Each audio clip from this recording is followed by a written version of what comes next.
जय श्री कृष्णा दोस्तों श्री कृष्ण ने कहा है, कर्म करो, फल की इच्छा मत करो। दोस्तों, हम सभी अपनी ज़िंदगी में कर्म करते हैं और अपनी क्षमता के अनुसार उसके फल की इच्छा करने लगते हैं। लेकिन दोस्तों, कई बार हमें भगवान पर भी सब कुछ छोड़ देना चाहिए, क्योंकि भगवान का सोचा हम सबके सोचने से बहुत ऊपर होता है। इस बात को चलिए हम एक कहानी के द्वारा समझते हैं। एक गांव में एक राजा था जो अपनी प्रजा का बहुत ज़्यादा ख्याल रखता था। वह अपनी प्रजा के बीच जाता और उनकी समस्याओं को काफ़ी देर तक सुनता रहता। वह कोशिश करता था कि वह उनकी समस्याओं को दूर कर सके। उनकी कर्तव्य निष्ठा के चर्चे दूर दूर तक फैले हुए थे। एक बार राजा अपने राज्य में भ्रमण करने के लिए गए। तब उनके कुर्ते का एक बटन टूटकर कहीं पर गिर गया। यह देखकर राजा ने अपने मंत्री को तुरंत बुलाया और उसे आदेश दिया कि वो गांव से एक अच्छे दर्जी को बुलाकर लाए जो उनके कुर्ते का बटन लगा दे। राजा की ये बात सुनकर मंत्री ने गांव में दर्जी की खोज शुरू कर दी। संयोग से उन्हें एक दर्जी भी मिल गया। गांव में उनकी एक छोटी सी दुकान थी। उस दर्जी को जल्दी ही राजा के पास लाया गया। उस दर्जी को राजा ने कहा कि क्या वो उनके कुर्ते का बटन सिल सकता है। दर्जी ने बड़े प्यार से कहा, यह तो बड़ा ही आसान काम है राजा जी। दर्जी ने अपनी थैली से धागा निकाला और राजा के कुर्ते के बटन को लगा दिया। राजा बेहद खुश हुए और दर्जी से पूछा कि वो उसे कितने पैसे दें। इस पर दर्जी ने कहा, राजा जी, इतने से काम के लिए वो पैसे नहीं ले सकता। यह सुनकर राजा ने कहा कि वो इसकी कीमत ज़रूर देंगे। फिर दर्जी ने अपने मन में सोचा, उसने तो बस धागा ही लगाया है, तो उसके 2 रुपए मांग लेता हूँ। फिर दर्जी ने अपने मन में सोचा, कहीं राजा यह न सोच ले कि इतने से काम के मैं 2 रुपए ले रहा हूँ, तो गांव वालों से कितना पैसा लेता होगा। दर्जी काफ़ी असमंजस में था। उसने सोचा, क्यों न यह निर्णय वह राजा पर ही छोड़ दे। उसने बड़े प्यार से राजा से कहा, राजा जी, आप सोच समझकर अपनी इच्छा से जो भी मुझे दे देंगे वह मैं ले लूँगा। यह सुनकर राजा ने अपनी हैसियत के मुताबिक उसे 2 गांव देने का फैसला किया। राजा ने कहा कि कहीं समाज में उनका रुतबा छोटा न हो जाए, इसलिए राजा ने दर्जी को 2 गांव देने का फैसला किया। दर्जी ने मन में सोचा, कहाँ तो वो 2 रुपए मांग रहा था और कहाँ राजा ने उन्हें 2 गांव देने का फैसला कर लिया और रातों रात उसे 2 गांव का मालिक बना दिया। दोस्तों, इसी तरह से हमारी ज़िंदगी में भी बहुत सारे अवसर आते हैं जब हम सब अपनी क्षमता के अनुसार सोचने लगते हैं, लेकिन भगवान अपने हिसाब से हमें सब कुछ देते हैं। हम छोटा मांगते हैं और कई बार भगवान हमें कुछ बड़ा दे देते हैं। इसलिए गीता में श्री कृष्ण ने भी कहा है, कर्म करो, फल की इच्छा मत करो। इंसान की सोच ही उसकी सबसे बड़ी पहचान है, वरना दुनिया में एक नाम के अनेक इंसान हैं। धर्म से भरा हृदय धर्म का परामर्श देता है और अधर्म से भरा हृदय अधर्म का परामर्श देता है। प्रेम सदा माफ़ी मांगना पसंद करता है और अहंकार सदैव माफ़ी सुनना पसंद करता है। परिवर्तन ज़रूरी है, इसलिए जो गया वह सपना है और जो पास है वह अपना है। निर्बलता अवश्य ईश्वर देता है, परंतु मर्यादा मनुष्य का मन खुद निर्माण करता है। राधे राधे बोलकर हर लेते हो सबकी पीड़ा, शायद इसलिए तेरे प्रेम में दीवानी हुई मीरा। इंसान इसलिए दुखी नहीं रहता कि वह ईश्वर को नहीं मानता। इंसान इसलिए दुखी है क्योंकि वह ईश्वर की नहीं मानता। जिसमें प्रेम हो वह रिश्ता एक बंधन है, वरना यूं ही नहीं राधे के साथ देवकी नंदन है। रिश्तों में अपेक्षा ही कमज़ोर बनाती है। अपेक्षा तो स्वयं मस्तिष्क में जन्म लेती है। व्यक्तित्व को बदलने से मन का विकार नहीं निकलता, इसलिए यदि कुछ बदलना है तो कर्म बदलो, विचार बदलो। संदेह की स्याही से संबंध के पृष्ठ पर कभी शुभ अंकित नहीं होता, इसलिए अपने मन के विचार और संबंधों का आधार दोनों ही शुद्ध रखें। गति के लिए चरणों पर ध्यान देना आवश्यक है, किंतु प्रगति के लिए सदैव आचरण पर ही ध्यान देना चाहिए।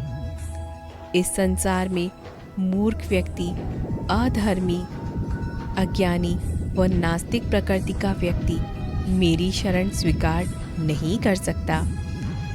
जीवन में आधे दुख इस कारण जन्म लेते हैं क्योंकि उनसे आशाएं बड़ी होती हैं।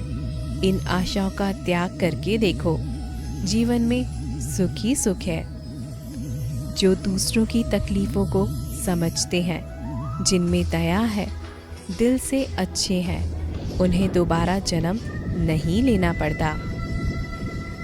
यदि कोई व्यक्ति प्रेम से, भक्ति से पुष्प, फल, जल भी मुझ पर चढ़ा दे तो उसी भाव से उसे मैं स्वीकार करता हूँ, वह मेरा प्रिय भक्त होता है।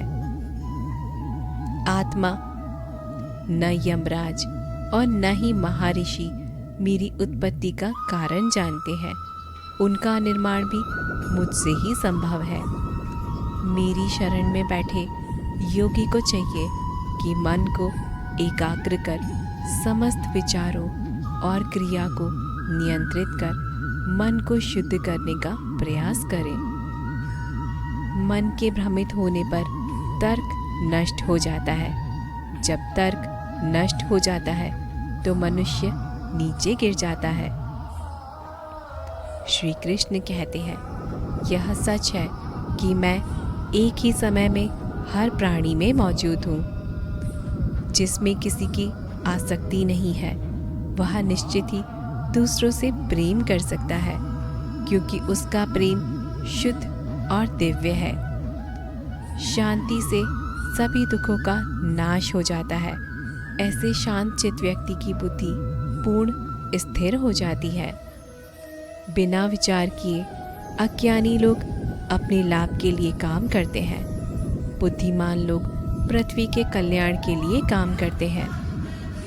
जिस प्रकार धूल एक दर्पण को ढक लेती है, उसी प्रकार क्रोध बुद्धि को अस्पष्ट कर देती है। मन अशांत है और नियंत्रित करना कठिन है, किंतु प्रयास करके इसे शांत किया जा सकता है। जो मान और सम्मान में सम है, मित्र और बेरी के पक्ष में भी सम है, वह पुरुष गुणातीत कहलाता है।